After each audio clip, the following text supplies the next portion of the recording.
Manny Edwards here with another Jighead Brewing Company update. I'm calling this one Sunfish Belgian Blonde. Codename Sportfisher Blonde. Sportfisher Blonde.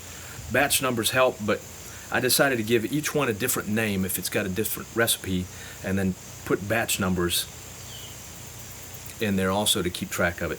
Okay, what we're going to look at today is a Belgian Blonde Ale. This one is just barely inside of the guidelines as far as the alcohol. I didn't want a really strong alcohol. Okay, so here are the specs.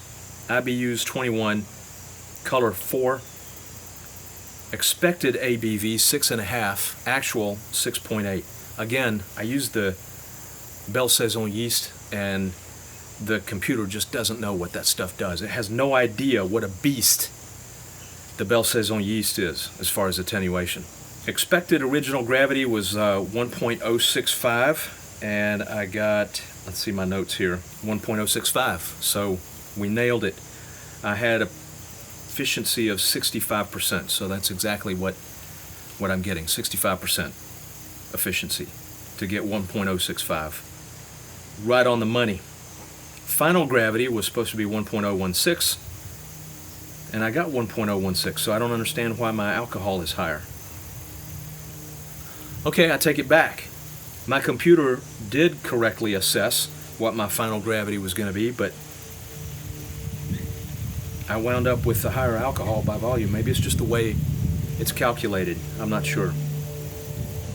In any event, I used 11 pounds of American Pilsner, 1 pound of German Vienna, a half pound of Carapils, and then I added 1/2 pound of sugar at the end of primary to help it dry out.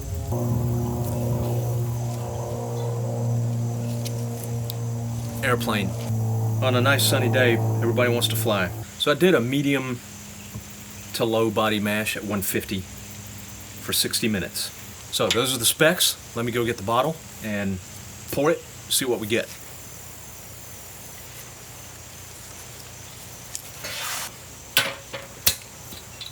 Nice. Man, I wish you could see that smoke. I hope you. Did you see the smoke? Okay, here you go. Yeah. All right. I'm out of focus. Pour it right here. You in focus? Yep. All right.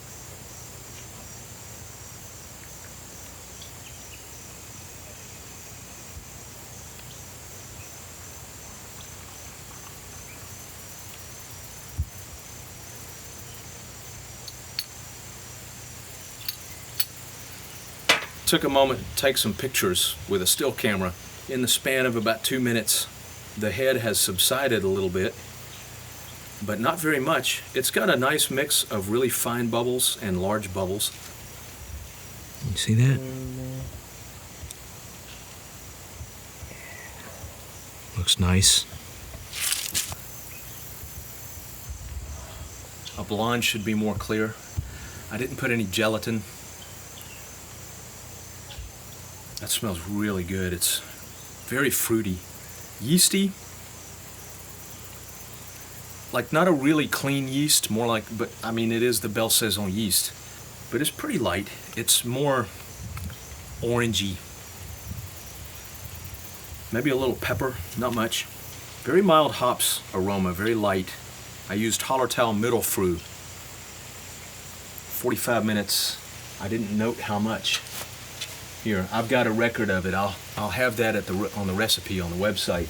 I think it was 2 ounces, if recollection serves, but I'm not sure. Let's give it a taste.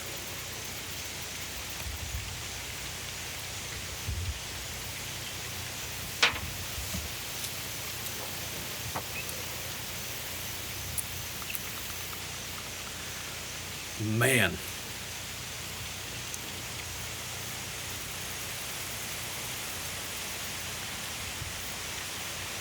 How about that for lacing, huh? Man, that's beautiful. There's a lot of carbonation. It's tingly. It has a light sweetness to it that is really pleasant.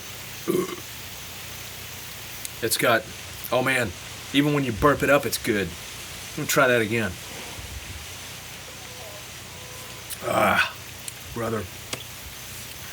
I'm gonna stop you from jumping through the camera. to get some of this. That is so good. It's like oranges and lemons, but quite subtle. This would probably do better with the Ardennes yeast from Y Yeast. Its number is 3522. I'm going to try this batch with that yeast the next time I make it and see if I like it better, but it's hard to imagine. If it's better than this, I don't know what I'm going to do. It's got a really pleasant, noble hop aroma and flavor. The hop aroma is very, very delicate, very subdued, just a very light bitterness, a very long aftertaste that's got some alcohol in it. Smooth, but present. Nothing overpowering up front. There's a lot of little bubbles coming up, streaming up out of the bottom there. There's a lot of carbonation. Keeps feeding that head on the top. It's got a very persistent head. Gives you some lacing in the glass. It's been just a few minutes and I've been warming it up in my hand. Honey. It smells like honey. It's malty sweetness and yeasty honey, orangey. You tracking? That has opened up. So the alcohol warmth in the aftertaste is more pronounced as this warms up. It's creamy and light and delicate. Got some malty sweetness, but it's dry. It's got a little bit of tartness, like hints of citrus, specifically orangey. It's a wonderful beer with a lot of character, nothing overpowering, well balanced, highly carbonated. It's refreshing. It probably would not be my go-to beer when I'm hot and thirsty and sweaty and I just need something to hydrate, because it's got quite a high alcohol content, 6.8, and I would probably go for something a little lighter in a case like that.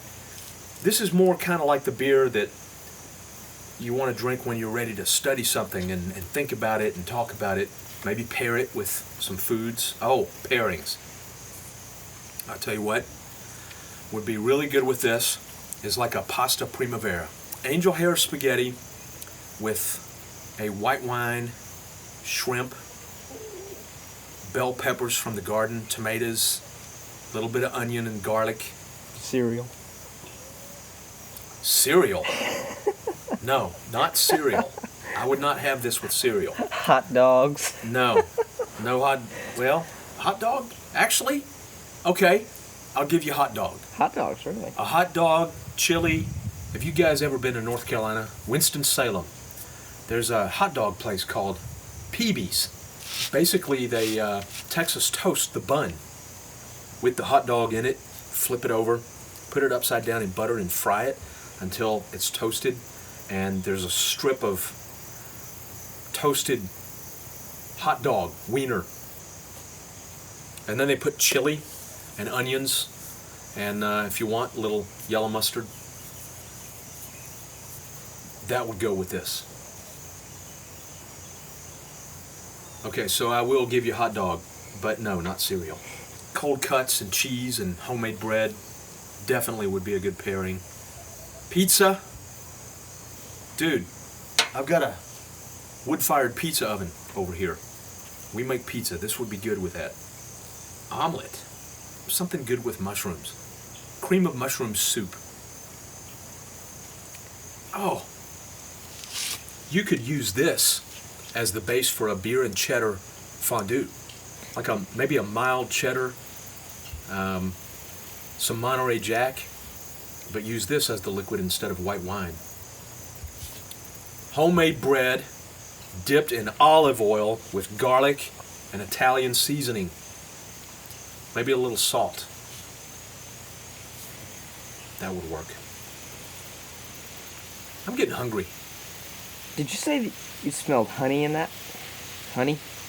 I definitely did smell So honey. I was being funny when I suggested cereal, but what about like a Cheerios? Because you've been saying like creamy kind of things, and I know you like to put honey on Cheerios. I like it. Is it even possible? You could I drink think it the with connection Cheerios? is only linguistic. Well, there's because got to be a beer out there. Creamy refers to the feeling, not the flavor. It does not have a creamy flavor.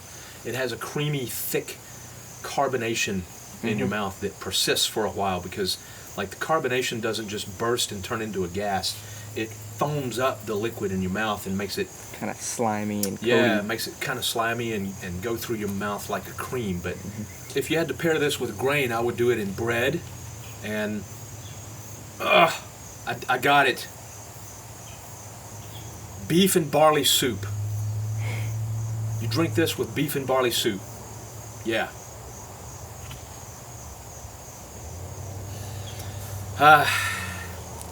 It has warmed up quite a bit now, and you can definitely smell the alcohol.